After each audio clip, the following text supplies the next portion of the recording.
Big boss ಮನೆ ಅಂದ್ರೇ ಜಗಳದಿಂದ ಕೂಡಿರುತ್ತೆ ಅಂತ ಹೇಳ್ತಾರೆ, ನಿಮ್ಗೆಲ್ರಿಗೂ ಕೂಡ ಗೊತ್ತು. ಆದರೆ ಈ ಬಾರಿ ಬಿಗ್ ಬಾಸ್ನಲ್ಲಿ ಒಂದು ಒಳ್ಳೆಯ ಟಾಸ್ಕನ್ನು ಕೊಟ್ಟಿದ್ದು 9ನೇ ವಾರ.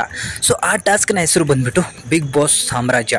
ಆ ಸಾಮ್ರಾಜ್ಯದ ಅಧಿಪತಿ ಕಪಟಿ ಹಾಗೂ ಭ್ರಷ್ಟಾಚಾರಿಯಾಗಿ ನಮ್ಮ ಮಂಜಣ್ಣ ಅವ್ರನ್ನ ಆಯ್ಕೆ ಮಾಡಿರ್ತಾರೆ. ಮಂಜಣ್ಣ ಅವರು ಆ ಟಾಸ್ಕನ್ನು 2 ದಿನ ತುಂಬ ಚೆನ್ನಾಗಿ ನಡೆಸ್ಕೊಂಡು ಹೋಗ್ತಾರೆ. ಎಷ್ಟರ ಮಟ್ಟಿಗೆ ಅಂತ ಹೇಳಿದರೆ ಮನೆ ಮಂದಿ ಅಷ್ಟೇ ಅಲ್ಲದೆ ಕರ್ನಾಟಕದ ಜನತೆ ಕೂಡ ಮಂಜಣ್ಣನಿಗೆ ಶಬಾಷ್ ಅಂತಾರೆ. ಅಂಥ ಮಟ್ಟಿಗೆ ಅದನ್ನು ನಡೆಸ್ಕೊಂಡು ಹೋಗ್ತಾರೆ. ಆದರೆ 3ನೇ ದಿನ ಬಿಗ್ ಬಾಸ್ ಅಲ್ಲಿ ಒಂದು ಟ್ವಿಸ್ಟನ್ನು ಕೊಡ್ತಾರೆ ಆ ಟಾಸ್ಕ್ನಲ್ಲಿ. ಸೊ ಈ ಒಂದು ಸಾಮ್ರಾಜ್ಯವನ್ನು ಮಂಜಣ್ಣ ಅವರು ಕಪಟ ನಾಟಕಗಳನ್ನು ಆಡ್ಕೊಂಡು ಬಿಡಿಸ್ಕೊಂಡಿರ್ತಾರೆ. ಅದರ ನಿಜವಾದ ಯುವರಾಣಿ ಬಂದ್ಬಿಟ್ಟು ಮೋಕ್ಷಿತಾ ಅಂತ ಹೇಳಿ.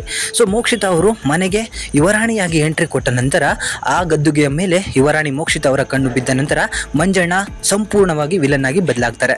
ಮನೆಯಲ್ಲಿರುವಂತಹ ಎಲ್ಲ ಸೇವಕರು ಅಂದರೆ ಕಂಟೆಸ್ಟೆಂಟ್ಗಳು ಮೋಕ್ಷಿತಾ ಅವರಿಗೆ ಎಲ್ಲರೂ ಕೂಡ ಸಪೋರ್ಟನ್ನು ಮಾಡ್ತಾರೆ. ಸೊ ಮಂಜಣ್ಣ ಅವರಿಗೆ ಯಾರು ಕೂಡ ಸಪೋರ್ಟನ್ನು ಮಾಡಲ್ಲ.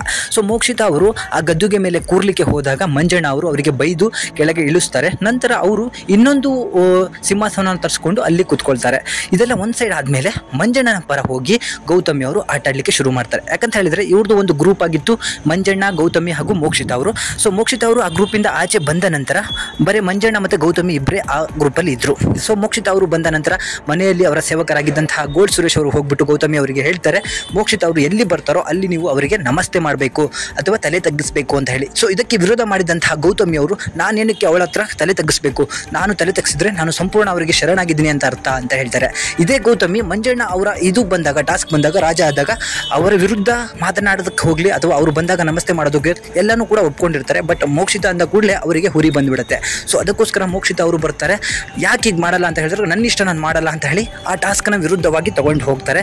ಸೊ ಮಂಜಣ್ಣನಿಗೂ ಕೂಡ ಮಂಜಣ್ಣ ನರಿ ಬುದ್ಧಿ ಇರುವಂತಹ ಮೋಕ್ಷಿತಾ ನರಿಯ ಮೊಸಳೆ ಕಣ್ಣೀರನ್ನು ಹಾಕ್ಬಿಟ್ಟು ನನ್ನನ್ನು ಯಾಮರ್ಸಿದ್ಲು, ಹಾಗೆ ಬಣ್ಣನ ನಾಲ್ಗೆ ಮೇಲೆ ಬಣ್ಣ ಹಚ್ಕೊಂಡು ಮಾತಾಡ್ತಾಳೆ ಅಂತ ಹೇಳಿ ಅವರ ವಿರುದ್ಧ ಮಾತಾಡಲಿಕ್ಕೆ ಶುರು ಮಾಡ್ತಾಳೆ. ಇದಕ್ಕೆ ಸೊಪ್ಪು ಹಾಕ್ತಿದ್ದಂತಹ ಗೌತಮಿ ಮತ್ತು ಭವ್ಯ ಅವರು ಮಂಜಣ್ಣನ ಮಾತಿಗೆ ನಗ್ತಾ ಇರ್ತಾರೆ. ಆಗ ಮೋಕ್ಷಿತಾ ಅವರು ಥೂ ಅಂತ ಹೇಳಿ ಮಂಜಣ್ಣನ ಮಾತಿಗೆ ಉಗ್ಗಿದ್ದಾರೆ.